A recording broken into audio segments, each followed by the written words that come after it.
All right. So the plan was that we were going to mute everybody as you entered the webinar. I do hear one microphone that is not muted, so we're going to work on getting that muted for everybody. But we'll go ahead and get started as we on this. Okay. Again, my name is Donny Christensen with the Nebraska Emergency Management Agency.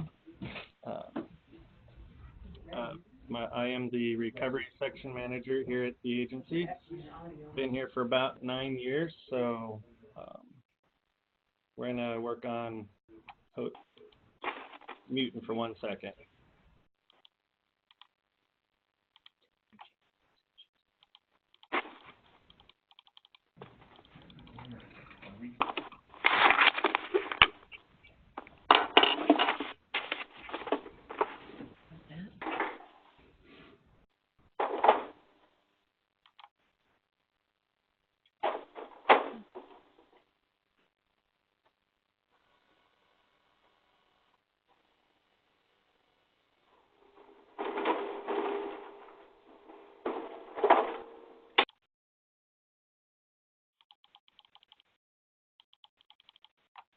Okay.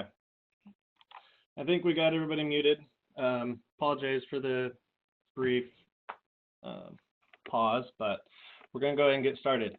So today we're going to talk about the disaster, when a disaster strikes, understanding what to do during a disaster. If you have questions during the presentation, go ahead and send it via the chat box. You can either click send to everyone, and then everybody can see your questions and maybe they have the same question, or if you want to send it specifically to the NEMA staff who are going to be monitoring and responding, they will just click on the NEMA staff. So the agenda for this morning is just to discover how to track your costs, document damages, as well as learning what is included in the federal disaster declaration process. I know many of you, I recognize names, many of you that are joined, you've been through the disaster declaration process. FEMA is making some changes. I think you may have hopefully participated in the call last week that Molly did, or the webinar, that highlighted some of the more significant changes coming for FEMA. Not a lot of program changes, not a lot of policy changes, more of a process change. The Public Assistance Program and Policy Guide, if it's been a while since you've been involved in a federal disaster declaration, FEMA did initiate this guidebook. 2015, I believe, was the first year. It combines all of the guidance. They used to have the 9500 series policies, there was the applicant guidebook, the policy guidebook. Instead of having multiple guidance documents, FEMA did combine it all into one. It does have about 240 pages in it, but it's pretty user-friendly. You click on the table of contents, and it'll just automatically direct you to the page that you're looking for. So this is the new one. It does change every year. They are making updates to it, typically every January. The most recent one is January of 2018. So if there are disasters in previous years, the two disasters we had in 2017, those would follow the 2017 guidebook. So that's something to keep an eye on if you're looking at this. Make sure you're clicking on the year of the guidebook that corresponds with your disaster. So the basic public assistance program is to provide assistance to local, state, tribal governments and certain types of private nonprofit organizations. It would be for debris removal, emergency protective measures, and then to restore equipment, buildings, and other publicly owned infrastructure damaged by the disaster. The key on this is to remember this is publicly owned infrastructure. This program does not cover private property. It does not cover businesses. Excuse me. Obviously, disasters and their effects will vary by community as well as the events. Not every incident results in financial assistance from either the state or federal sources. Not every incident requires the detailed information to be submitted to anybody. Um, However, it is best to document your damages to the best of your ability the same way every time. You do not always know what's happening or what may happen. This weekend, for example, with the blizzard, we are currently trying to gather the damage estimates. They are slowly coming in. Again, it's only been 2 or 3 days since the event, so it's the beginning slow process, but you know, you never know what's going to happen. Also, documenting your damages every time can prove invaluable for the hazard mitigation grant program for those of you that have submitted applications to have a project under the 404 mitigation program. If you have previous losses at the same location, previous damages, that is invaluable to be able to show why the project is important to you, how the costs of the mitigation project that you want to do will help offset the losses that you've incurred in the past.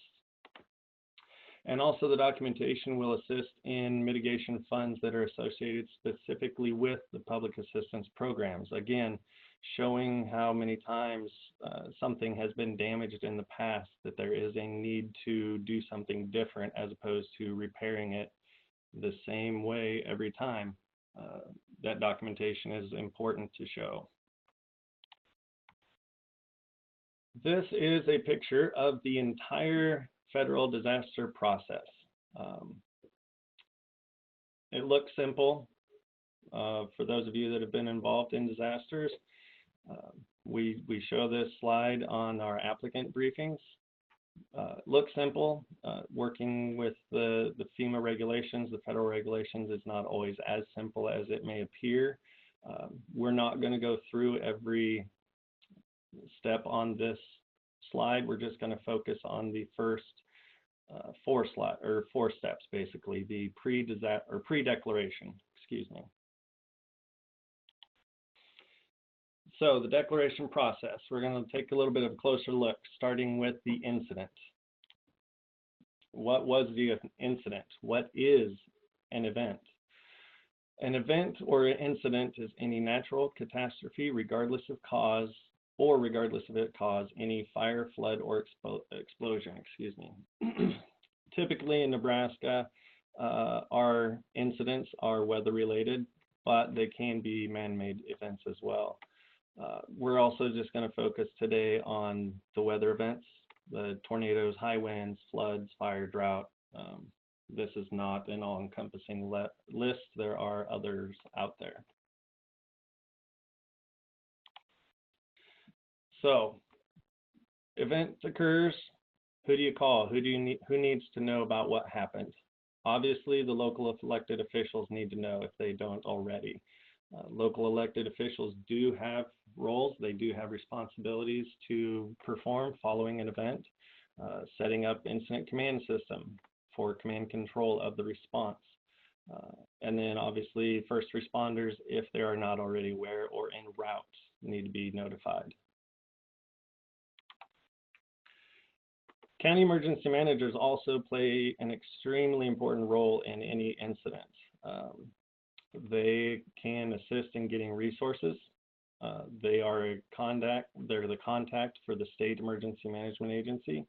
They are the individuals that we at NEMA rely upon to request resources. They are the individuals that provide information to our office in terms of what are the damages, what's needed, how bad is it.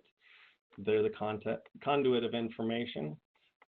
All counties in Nebraska have an emergency manager. Some of them are part-time. Some are regional emergency managers, and some are single county EMs.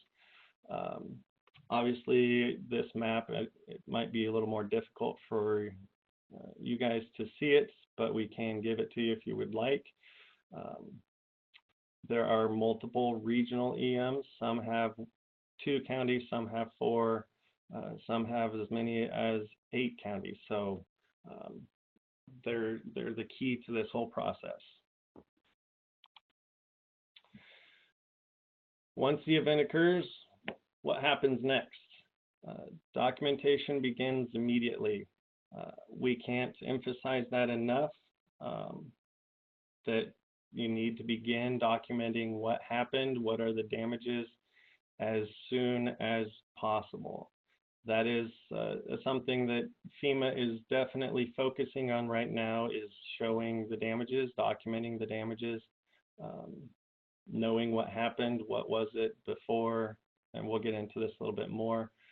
I was talking to somebody a couple weeks ago, actually, excuse me, that we were discussing the damages and documentation, and they made the comment of, in the past, it used to be almost too easy to get a declaration. We didn't really have to show or provide a lot of documentation before FEMA just basically wrote the projects and the funds became available. And that's true. That was when I first started in 2009, that was pretty much how it worked. Documentation requirements were a lot less stringent. That is definitely not the case anymore. FEMA is definitely requiring specific documentation and a lot more of it. So when the documentation begins, obviously, I think everybody knows the volunteers and the donations are going to show up immediately, and they will come quickly, and they can become overwhelming. They will begin to flood into your jurisdiction. Knowing what has been provided and who's there is valuable to know what is available for the survivor needs. Do you have things that have been donated that people can actually use? Do you have volunteers that are available to help clean up? Are they available with chainsaws? Do they have heavier equipment, skid loaders? You know, what do you have? As well as the volunteers all need to be documented for accountability purposes, so you do know who is wandering through your community with chainsaws or equipment, and make sure that everybody gets home safely in the evening, and there's nobody stuck or injured or, you know, whatever. And then, you know, documenting your volunteers, your donated resources can be used as an offset for another project worksheet through FEMA. You can get some credit back, some funding back for donated resources. Again, documenting your damages, it's not just after the fact, it is before cleanup begins to the best of your ability. Obviously, in most communities in Nebraska, they are smaller communities, very limited staffing, 2-3 people tops. Those staff will probably become overwhelmed and stretched or stressed to their breaking point. Recommendation would be to try and find a non-impacted individual or two who can begin helping, begin documenting the damages for you. For example, you know, things that need to be documented are even to the point of trees that may have been blown over, broke off. FEMA is requiring photographs of the trees as well as locations, a GPS coordinate or a map showing that the tree was on public property before it was cleaned up. Broken branches still hanging in the trees or hangers need to be documented. Again, this is where the more stringent documentation requirements are starting to play in on FEMA's side, making things a little more difficult. A lot more effort is going into proving the damages. You need to document everything. I've said it before. Probably continue to emphasize it. Document it the best as you can, as fast as you can, before anything gets completely cleaned up. Document it, again, as quick as you can. It can be organized later if necessary, but start as fast as you can. The documentation, you want to start with what happened, what caused the damages, and then go to how much, what was damaged. If it's vegetative, tree debris, how many trees, what was the size of the trees, how many cubic yards of materials being hauled to the landfill. If it's roads, culverts, bridges, what was the length of the culvert? If it's roads getting washed out, how much of the road, how deep was it, the washout, things of that nature. Who did the work? Was it your own employees that did the cleanup, that did the repairs? Did you contract it? Was it volunteers? And then how long did it take? Did they spend an hour on it? Did they spend 3 hours, 2 days? If emergency contracts were done, how did you contract it? How was the contracting done? What contractors were contacted to do the emergency contract? And then how much did it cost, or what is the estimated cost of the repairs that you're doing? So what now? Things get a little bit crazy during and after an event. Again, if you've been through a disaster, you know that things on the local side are crazy, they're hectic. There's a lot of things moving, and those things typically are moving very rapidly. Again, notify the county emergency manager. They can help with any assistance that you may need. They can request that somebody from NEMA can come out and help you. We can send state staff out to assist you. We can send the field teams. We can send technical assistance teams. We can bring in additional assistance if needed. And then the documentation of your damages is still continuing, and your costs. That is probably a never-ending process until all the work is completed. The county emergency management agency, or emergency managers, they're going to contact our staff, let us know how bad it is, what happened within their counties. We begin tracking the notification from the county emergency managers and make a decision on how we're going to proceed. Again, with the blizzard this last weekend, the cost estimates are starting to come in. We need to make a decision as to whether we will reach the thresholds for a federal disaster declaration and go through the steps of making that request, or are we not going to reach the threshold levels and just handle it on a state level. And then if necessary, again, the NEMA staff, we can and will come out to your local jurisdictions and provide technical assistance if we're requested. Okay, so remember back to that original chart that we talked about. We talked about the incident. Now for the preliminary damage assessments. Again, the damage assessments begin at the local level. You, as the local entities, need to determine how bad is it. Is it something that exceeds your capacity to respond or recover? If so, is county help needed? Does it exceed the county capabilities to provide assistance and respond or recover? At that point, is state help needed? And then if it exceeds the state's capacity or capability to help respond and recover, is federal help needed? Those are all questions that we have to answer very early on following an event. So the declaration process on the damage assessments, again, you are documenting your damages, your cost or estimated cost. You're taking pictures, you're tracking your time cards, you're monitoring the bills, the contracts. The county emergency manager, again, contacts us and says it's to the point where we need help. and we get enough of those that we decide that we are going to pursue a federal state disaster declaration. At that point, NEMA staff will come out and do a local state damage assessment. It is required at part of the Stafford Act, the federal law that governs and created FEMA.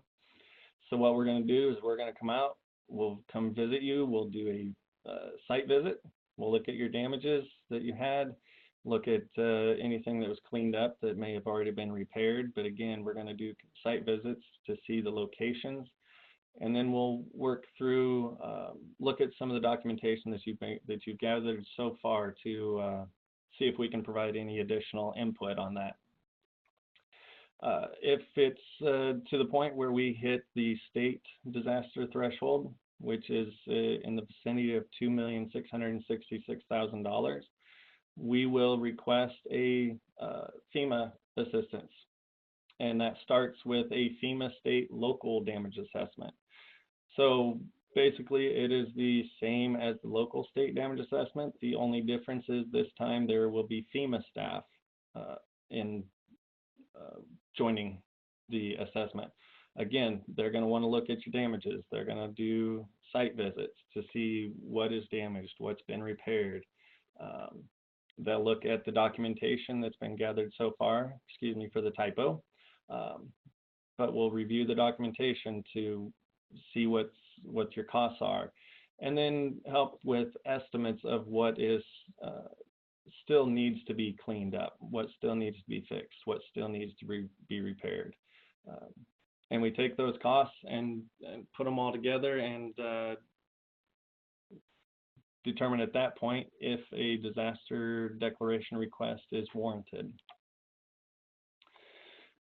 So this is the thresholds.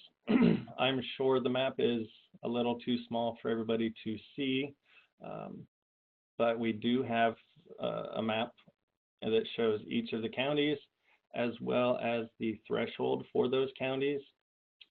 But if you want to calculate it yourself, it's not terribly difficult.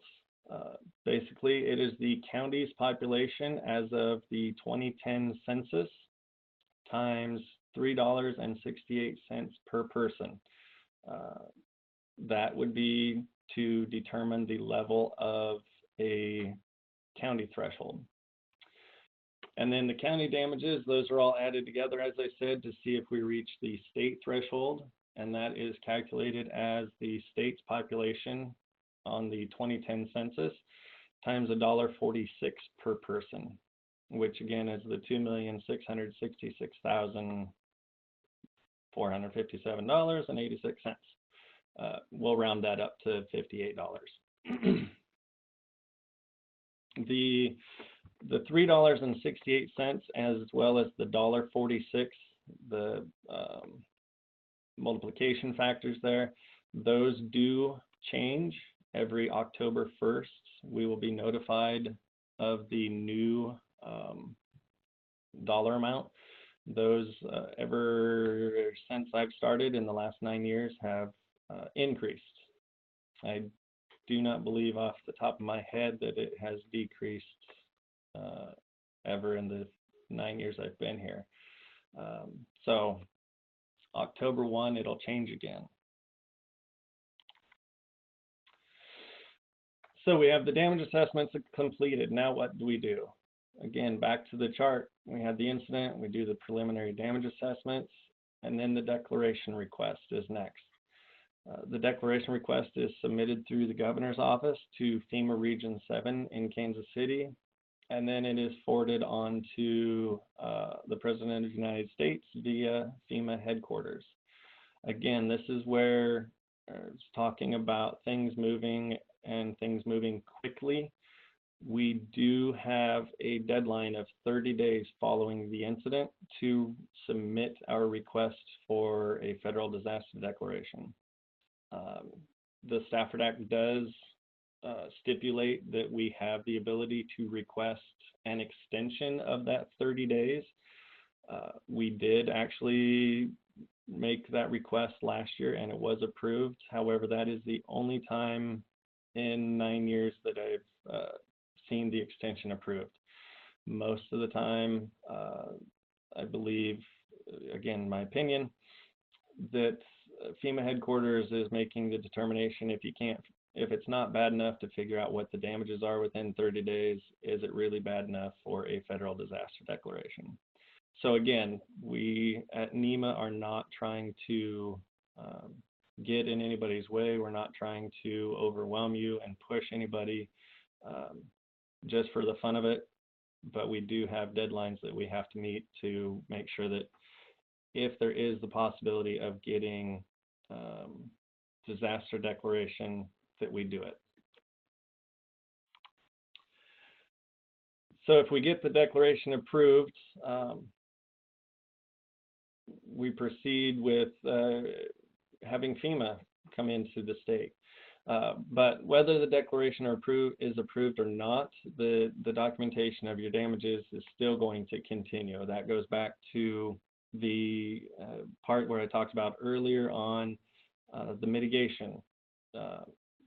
You don't want to not document something just because we don't get a federal disaster declaration.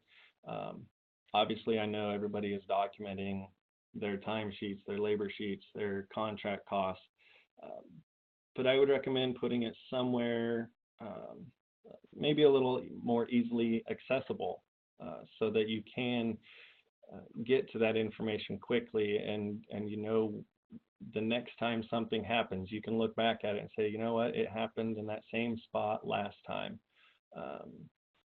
That way you're going to keep those locations, keep those items that are constantly damaged or broken or destroyed in the forefront of your mind, so that if there is an opportunity to mitigate it some way, whether it be through the 404 mitigation program or another federal disaster declaration and the 406 hazard mitigation, that you have those items out there in front of you and you can start working on them up front and quickly. So again, if we get the declaration approved, Molly talked about this last week with the process in terms of how FEMA is going to handle disaster declarations, but FEMA is going to work with you on writing the project worksheets, and those again are using the documentation that you have, your actual costs, your timesheets, your labor, equipment, material, contracts, as well as they use that information to base costs on work that has not been completed yet. So if you have to estimate what are your additional costs, they'll use what you have spent already as the basis of those estimates. The projects are written based on categories of work. Category A and B are what is considered emergency work. Those are debris removal and emergency protective measures. They're the emergency work because typically that work is done a lot faster. It is the immediate needs work to be completed. And then the category C, D, E, F, and G are called permanent work. Those are the work that typically takes longer to complete. The category A and B have a deadline of 6 months from the date of declaration to be completed. Under most circumstances, if warranted, we do have the ability at the state to grant an additional 6 months, but most of the time those extensions are not required. The permanent work projects, those have 18 months for a completion deadline. If warranted, we can go beyond the 18 months, but we do have all work must be completed within 4 years of the disaster declaration date. If it goes beyond 4 years, FEMA is the only entity that has the ability to grant that time extension, and we have to again document why is the extension needed, why was the work not able to be completed, how long in additional time do you need, and what has been done to date. So again, documentation of of your costs and your work plays a role in even requesting and receiving time extensions.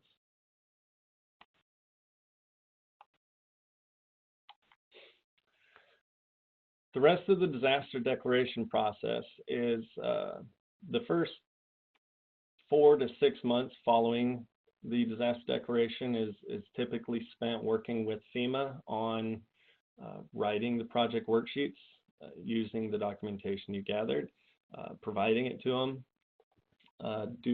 Please do not provide original documents to the FEMA staff, only photocopies. If you give them any hard copies, make sure it's only photocopies. Don't send original documents to my office either. You keep the originals and provide photocopies of everything. Again, without the documentation that the damages and costs occurred, the philosophy used to be, we will believe you that you did have these damages and you do have these costs. FEMA is now taking the stance that if there is no documentation, there are no photos of the damage, there are no measurements of the damage, then the damage did not happen. So photographs are vital. Photographs, locations of your damages, the employee timesheets, equipment use logs, material use, contracts, etc.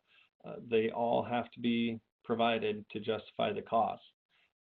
There are times in which FEMA may only take a sampling of your documentation. 10%, 20% sampling of your timesheets. They may not want to take all of those timesheets. However, when it comes to closing the the projects out, we at the state do have to have copies of all timesheets. We have to have all the equipment use, all the materials. We do have to have 100% documentation, and that is, again, not because the staff here wants something to do flipping through up to hundreds of pages, but for audit purposes, we have to be able to provide the documentation to support the costs and support the payments. Auditors love to come look at us. 2016 was probably the greatest year ever for audits. It was my most enjoyable year of life. We had 6 audits in 2016. 4 of those were federal, and a state audit, and then what was called the IPIRA, the improper payment audit. All of those were a true joy, and I hope to do it again in about 25 years. But we do have to have all the documentation to justify all the costs and all payments made. The documentation also needs to show what the pre-disaster condition of the facility was like. Roads and bridges. What is the pre-disaster condition of the road? What was the pre-disaster condition of the bridge? We do not expect, and I don't believe FEMA expects, every road to be inspected or photographed, but a sampling of the roads throughout a county.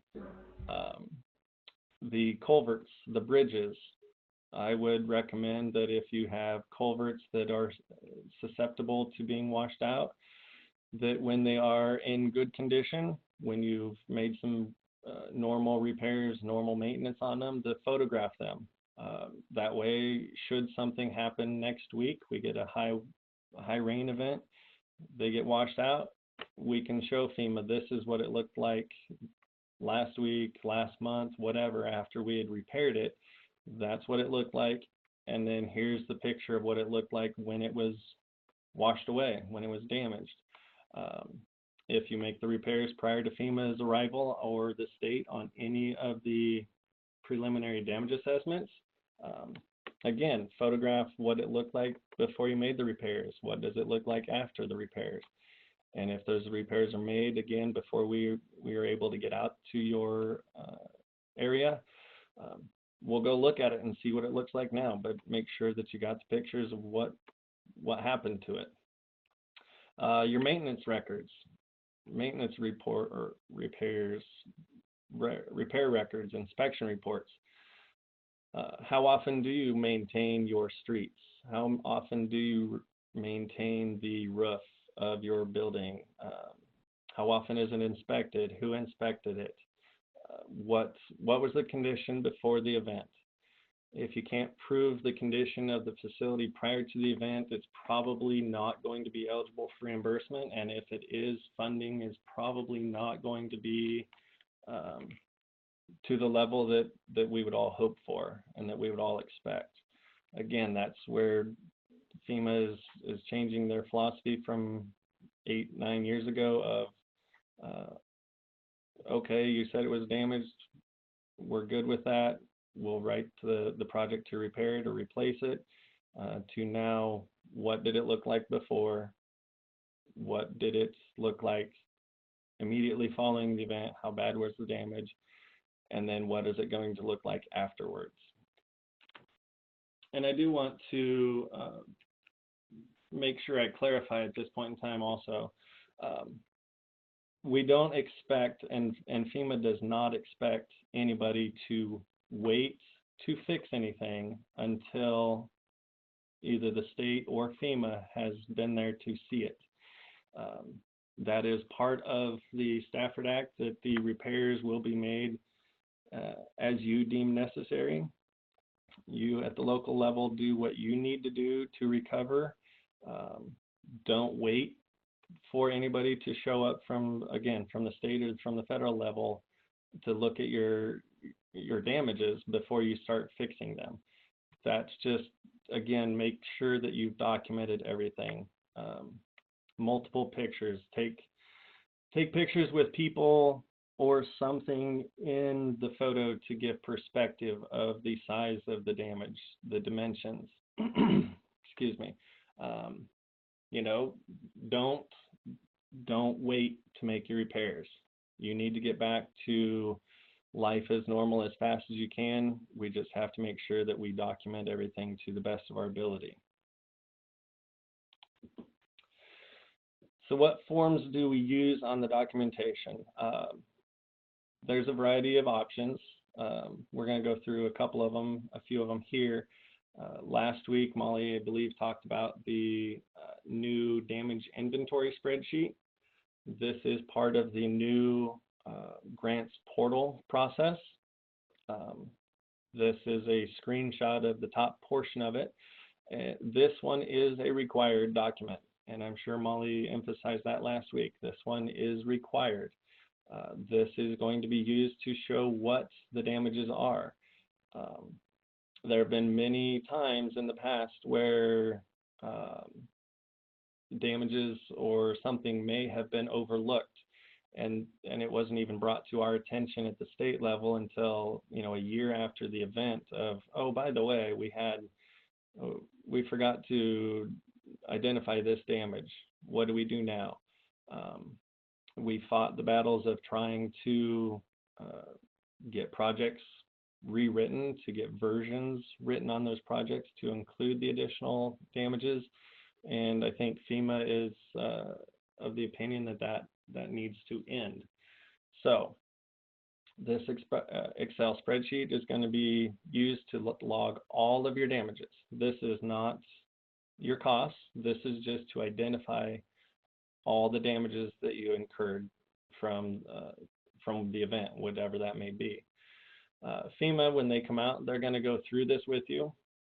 They're going to provide it also, but we'll have it available on the website for you. But they'll go through it and make sure that you're getting it filled out accurately. And then it must be submitted within 60 days of your first official substantial meeting with FEMA. In the past, those were called the kickoff meetings. FEMA is changing the name to the recovery scoping meeting. So 60 days after that recovery scoping meeting is when the latest damages can be added to the spreadsheet. And again, because it's going to be through the grants portal, it will have a deadline. It will shut off basically. So anything added after 60 days isn't going to actually add in there. The following sheets are equipment, labor, equipment, material, contract sheets that we would recommend that you use when submitting your documentation. These are FEMA spreadsheets. There are a couple of versions of them. The one that I have the screenshot of is a 7-day summary sheet. We also have a 21-day summary sheet that you can use either way.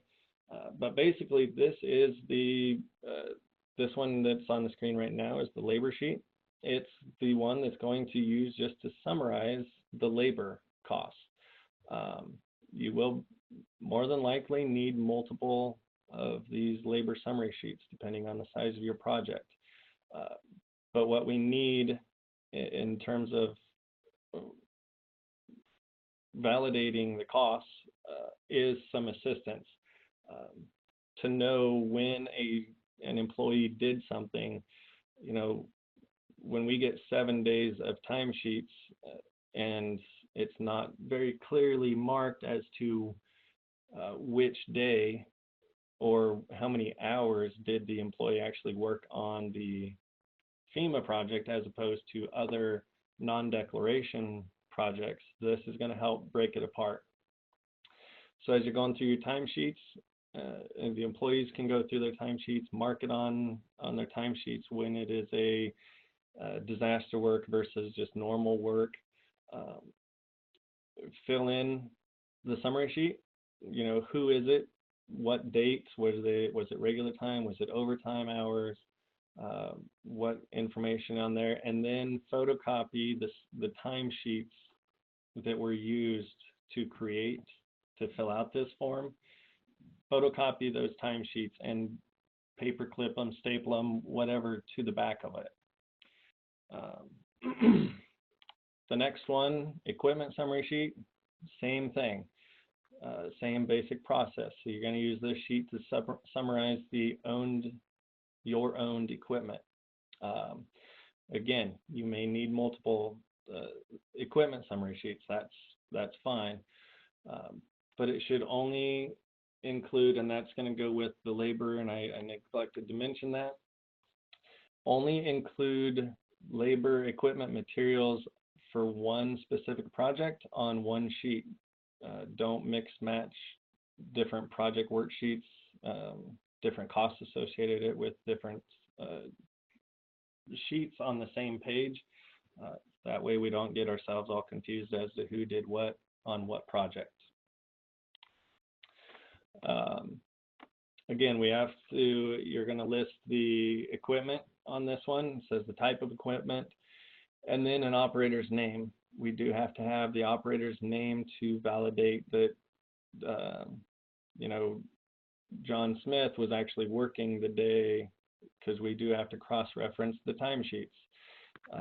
That we didn't say John Smith was using the motor grader on Memorial Day, and then when we look at his timesheet, that he had taken the 2 days prior and the 3 days after Memorial Day off as vacation time. So we do have to validate that information as well. Again, that is what the auditors look for. So that's what we have to make sure that we can validate. And then whatever you use, if it's a timesheet that lists the equipment, if the employees just list equipment used on their timesheets, then those timesheets should be photocopied and attached to the backside of or behind this summary sheet as well. Material summary sheets, again, very similar to the others. The cost associated with one project goes on one sheet. Pardon me. I understand that there could be, especially on culverts or roads, where you purchase multiple items. You may purchase 5 or 6 culverts. It's one invoice from the contractor. but only one of the 6 culverts is used on the FEMA disaster project. Um, you're going to include the invoice for all 6 culverts, or you're going to include the material load tickets for the 100 tons of gravel or aggregate or whatever, but only a portion of those apply to this one project. Then put the entire purchase amount on there, but specify, yes, there are 6 culverts purchased, only one applies to this project worksheet. And then contract summary sheets, again, these are used to summarize the contracted work. Again, only one project worksheet. If you have a contractor doing multiple projects, put one summary or contract summary sheet for each project. Another thing that will be required and always has been required for closeout is the bidding documents. What was your request for bid, your request for proposals, the bids received, whether it's a bid tabulation sheet or some other summary of the bids that came in, and then the invoices and proofs of payment, invoices from the contractor, as well as meeting minutes from your board approving payment for that invoice, or copies of the checks to the contractor associated with the specific invoices. Again, if they're doing multiple projects for you, separate out what costs go to which project worksheet. And with that, I'm trying to stay on time, give a little bit of time for questions if there haven't been. I see a lot of questions been running through the chat. If you do have any additional questions, please feel free to contact any of our staff. They're on the screen here. Send us an email, give us a phone call.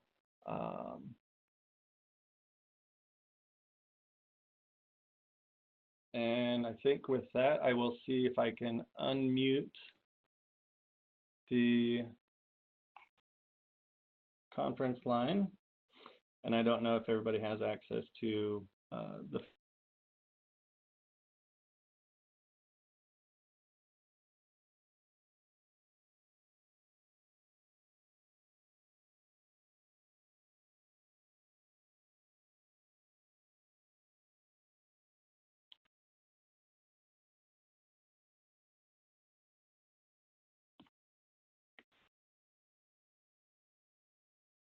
again, let everybody know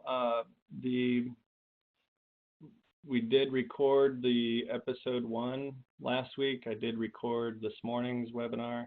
The next one will be next Wednesday at 10:30 as well. It's also going to be recorded, and we're going to put these on the website so that you can access them in the future.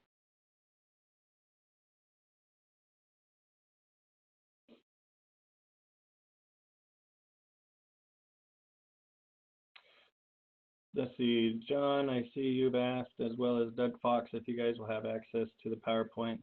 I believe they're going to be put online as well, but if not, we can email those out to you.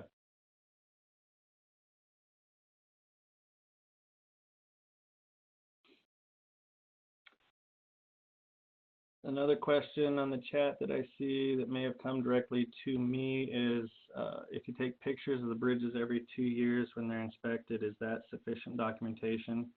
I'll be honest with you, at this point in time, my recommendation would be no.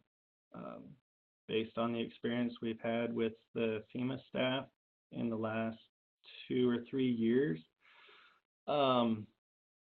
my recommendation would be to try and get out at least once a year, if not maybe this spring. Take some pictures, document the condition of your, what are the bridges, what do they look like, what's the underside of the bridge look like, what does the bridge decking look like, the pilings, Um, I would probably recommend doing it multiple 2, 3 times a year and not just every 2 years. I understand that that is quite a task. There are quite a few bridges in many counties, but I don't want to tell you that every 2 years is going to be satisfactory. And um, FEMA, we get a federal disaster declaration that impacts bridges, and FEMA says, yeah, you should have told us what it looked like last week or last month. 2 years ago isn't going to work. So to be safe, I would recommend more than every 2 years, a couple times a year probably. Again, on the, you know, with the roads, we do not need to photograph every mile of road in every county. You know where you're more susceptible, where the locations are that receive more damage. Those would be the ones, again, that I would focus on documenting a little more often. Not every mile of road, but the low spots where the water has the tendency to run across. What does that section of road look like? um, so that we can prove that. You don't need to photograph the hilltops, but what did the low spots look like? What do the culverts look like when they're in good maintenance condition?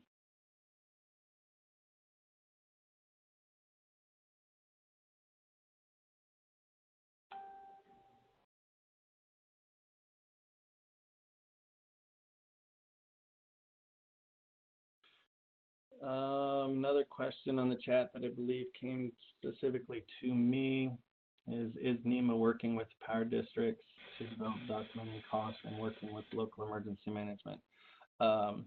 In the past, the power districts have always come direct drive to my office, to NEMA.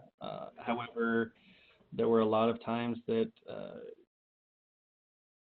county emergency managers were left out of the loop, whether the power district forgot to make contact or somebody from my office forgot to make contact with the emergency manager.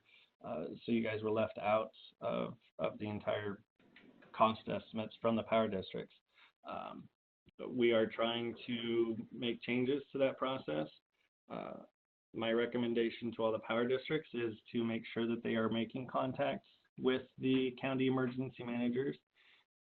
When I am notified, and I've tried doing this the last couple of years, when I'm notified of damages by a power district, one of my first questions is, have you informed the local county emergency manager of these damages as well?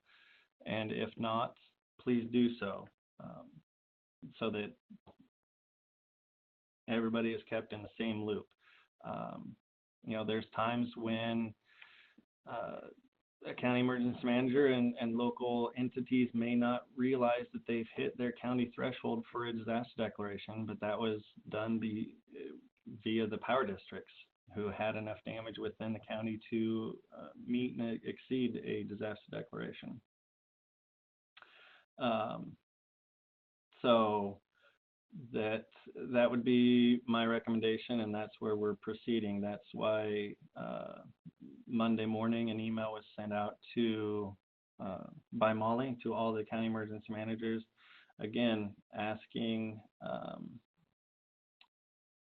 that you guys make contact with the power districts to verify what damages occurred or did not occur in your respective counties. And again, if the power districts have damages and they come direct drive to us, we are going to send them back we'll take the information. I'm not going to deny or not keep it, but I'm also going to either ask them to get in touch with you or we will.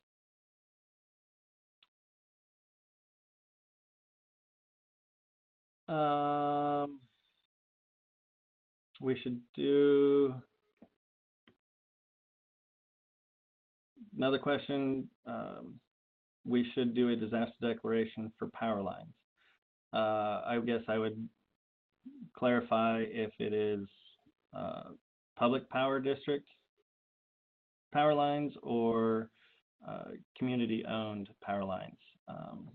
My recommendation, and the way we've always done this, is yes, the counties should be making a declaration for damages to power lines, whether they are public power districts or municipality-owned power districts. And that was a question I believe it came just to me again.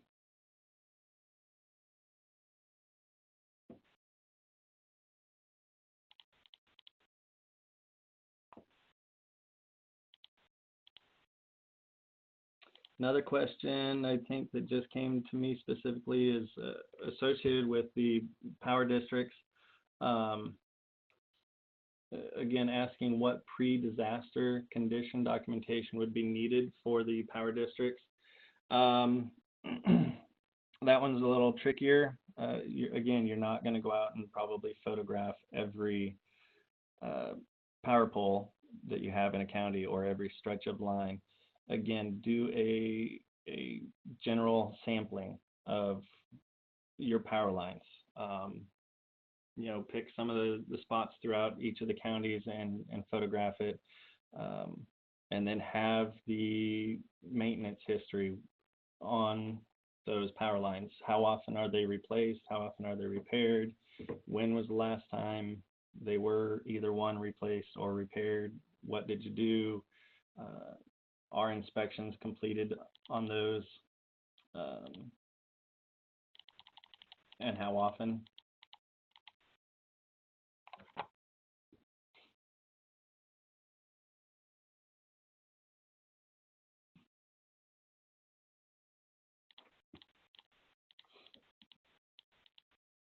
I'm just going to click through and see if and I know I do apologize to everybody. I'm sure there were some questions that were sent maybe directly to me and not through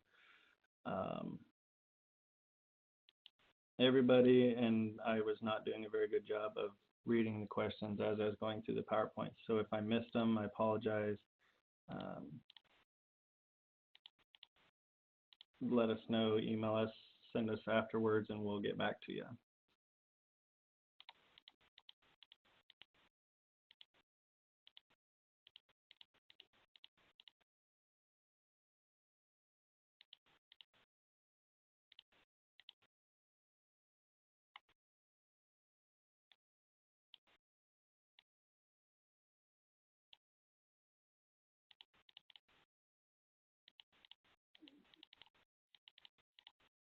All right, well, I don't see any additional questions coming through the chat screen, whether they be to me or for everybody. We will stay here. I'll stay on the line for another couple minutes until 11:30, so feel free to ask your questions. If not, that is the end of the presentation that I've got today so far, and hope to see everybody join in next Wednesday. Thank you.